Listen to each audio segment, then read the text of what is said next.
¿Qué tal, amigos televidentes? Buenos días y bienvenidos a la entrevista del día. Está con nosotros el doctor Paul Palacios. Él es analista político y editorialista. ¿Cómo le va, doctor? Muy buenos días. Buenos días. Hoy la Asamblea tiene que volver a pronunciarse sobre un segundo proyecto tributario enviado por el Ejecutivo.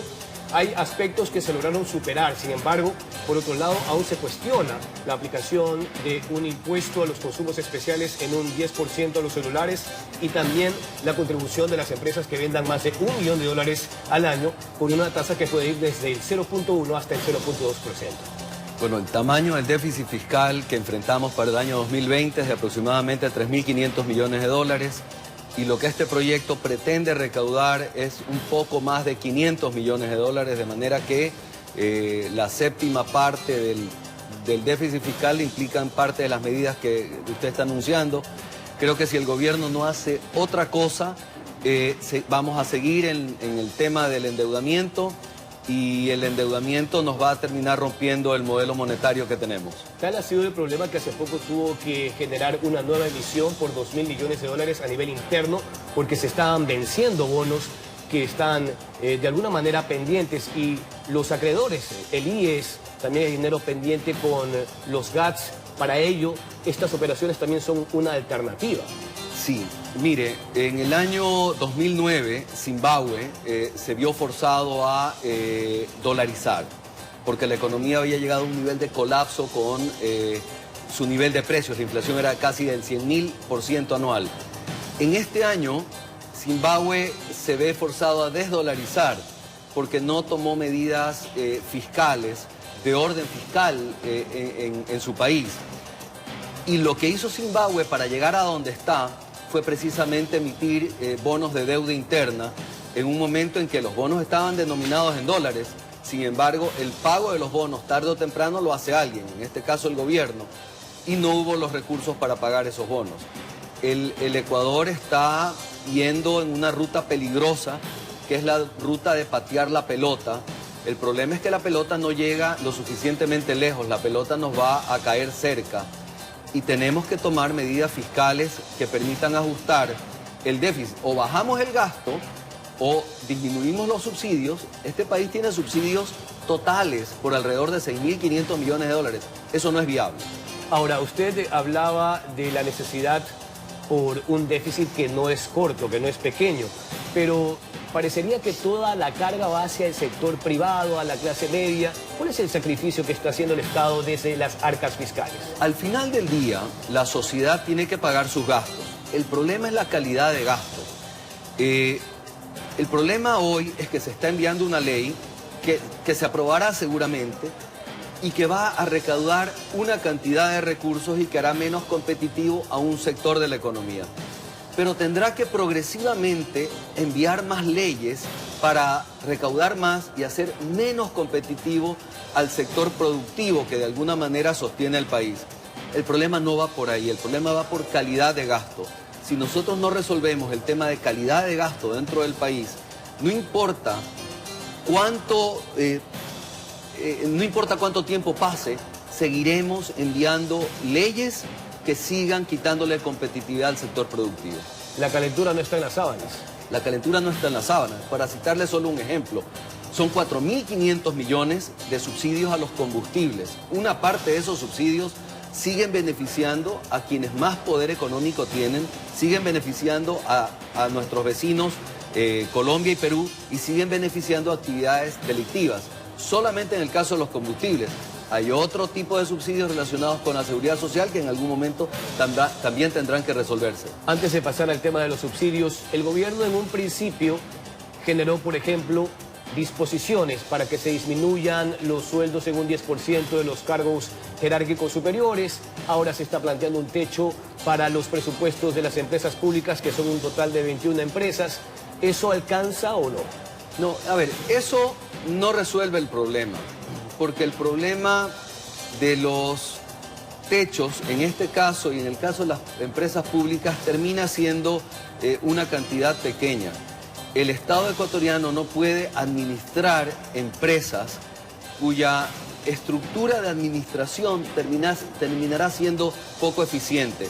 Hoy tenemos, por ejemplo, CNT, que genera superávit, y tenemos CNT que genera superávit porque el modelo de negocios de CNT, especialmente el tema de telefonía fija, es casi un monopolio. Pero si usted pone a competir a esa empresa en telefonía móvil, no va a ser competitiva. Tratemos de obtener la mayor cantidad de recursos mientras valga algo. Cuando no valga nada, vamos a tener costos de mantenimiento y no vamos a tener generación de ingresos. Subsidios. Después de lo nefasto de octubre, el gobierno abrió un diálogo con las organizaciones sociales. La CONAIE, paradójicamente, se levantó de la mesa. Y la preocupación es, finalmente el gobierno va a poder obtener esa cifra que creía ya la tenía en sus manos, que era por cerca de 1.300 millones de dólares al eliminar los subsidios de todos los combustibles. Parece que la manzana de la discordia es el diésel, porque solamente ese combustible le genera un egreso de 900 millones de dólares. ¿Sería más factible con Extra y Eco, que ya tienen el 50% eliminado del subsidio? A ver, si el gobierno tuviera base política, y creo que no la tiene, debería de sentarse a conversar y a buscar compensar a los sectores más vulnerables el impacto que, por ejemplo, los costos del transporte tienen. Desafortunadamente, del otro lado de la mesa, hay gente que no quiere nada. Quiere su trozo de torta, pero no quiere pagar por ella. Y la forma en la cual, desafortunadamente, los ecuatorianos vamos a pagar la torta de todos es a través de una estampida inflacionaria si es que cambiamos el modelo monetario.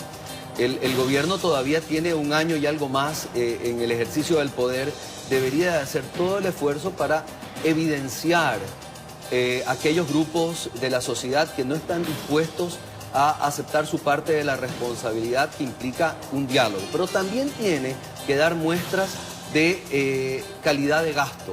Y la sociedad no está viendo que exista una reducción razonable en el gasto público, por un lado, y no está viendo, por otro lado, que aquellos que lucraron indebidamente de los recursos públicos estén teniendo su merecido a través del Poder Judicial.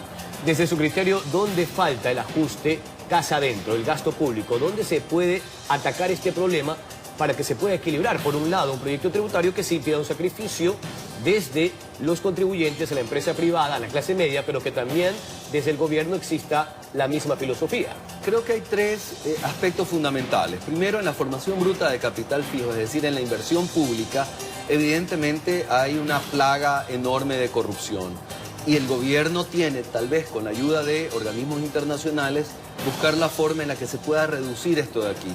Si el día de mañana pudiéramos reducir tangiblemente el impacto de la corrupción en la contratación pública, creo que podría haber recursos de manera eficiente, por un lado. Por otro lado, en el tema de subsidios de los combustibles. Es muy difícil salir adelante en un país donde la gasolina vale la mitad, en el caso de la Extra vale la mitad de lo que representa su precio sombra. Su precio sin combustible, su precio, sin subsidio, su precio de mercado. El otro caso fundamental es un tema de seguridad social.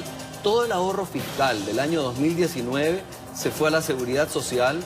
La seguridad social creo que no está haciendo el esfuerzo necesario para una reducción eficiente de la cantidad de colaboradores, por un lado. Por otro lado, no tenemos idea del pasivo actuarial y por otro lado, la prestación de servicios médicos en el Ecuador deja muchísimo que desear de la seguridad social. 2.000 millones de dólares del Estado ecuatoriano, de aquellos que no están empleados, de aquellos que están subempleados, van a la seguridad social que de alguna manera, el Instituto Ecuatoriano de Seguridad Social, de alguna manera representa a los afiliados. Y eso no es solidario y eso no es intergeneracionalmente sostenible. Para concluir, ¿cree usted que finalmente van a haber los votos para la votación de hoy?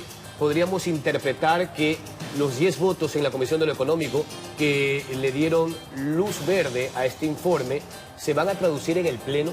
Mi impresión es que sí, mi impresión es que la ley va a ser aprobada, mi impresión es que se va a instrumentar la ley. Me preocupa dentro de la ley el tema de los impuestos que se paga a la remisión de dividendos para inversión extranjera. Eso nos va a traer problemas con algunos países como España, con quienes tenemos acuerdos bilaterales de inversión y con inversión extranjera directa. Pero a su pregunta, sí, creo que la ley finalmente va a terminar aprobándose.